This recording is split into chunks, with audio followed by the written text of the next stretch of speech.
జీవితమంటే కల కాదు, అది కవులు రచించే కథ కాదు.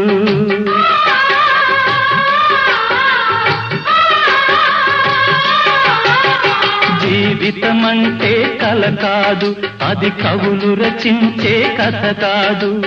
కనుమరుగైనది సిరి కాదు, అది మనదని తలచుట సరికాదు.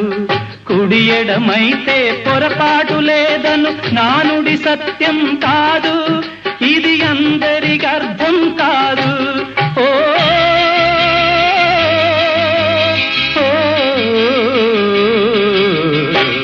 వేగు చుక్క మొలిచింది, వేకువ పొడ చూపింది, తూర్పు